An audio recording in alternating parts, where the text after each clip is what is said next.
Hello and welcome to Cliff Reviews Art House.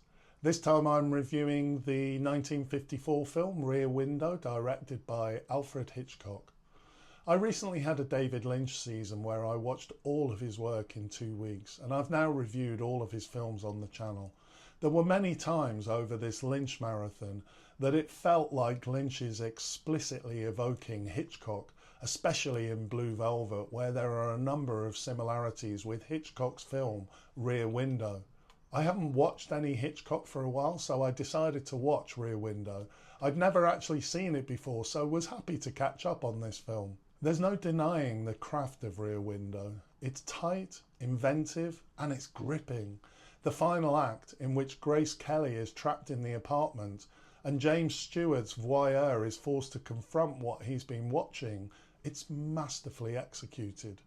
It's tense and thrilling. The use of the camera flash to momentarily blind the killer and Stewart's helpless drop from the window still holds cinematic weight. But coming to this film after re-watching Blue Velvet and the full David Lynch catalogue, Rear Window feels, frankly, a bit sanitised.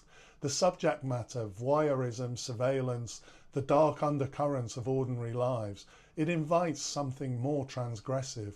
There's an obvious link to Blue Velvet in the way the surface charm conceals domestic horror, and there's a more direct comparison to Michael Powell's Peeping Tom, which dives headlong into the uncomfortable intersection between watching and desiring. By contrast, Hitchcock's film feels polite, theatrical. The moral discomfort is lightly brushed in but never allowed to stain.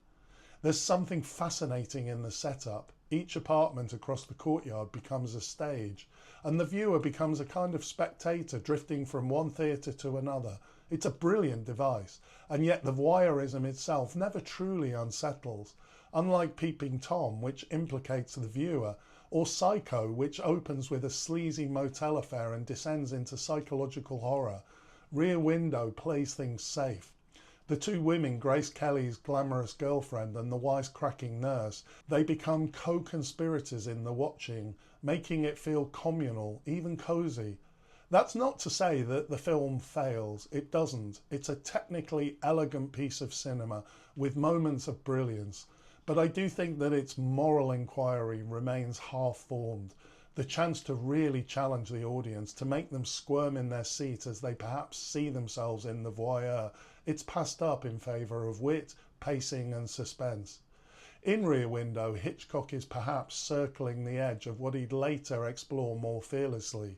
It's a mirror, but it's not one that turns on us. All that said, I have to acknowledge that watching Rear Window immediately after a 2-week Lynch marathon probably didn't do Hitchcock full justice.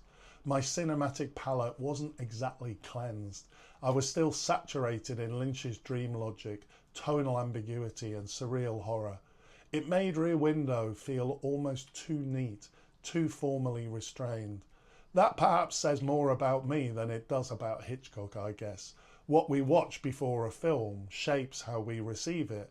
We don't come to any film in a vacuum. Context matters, and in this case, Lynch's shadow may have made it harder for Hitchcock's precision to fully land. What I can say is that Rear Window is a good film, and definitely worth a watch on its own terms.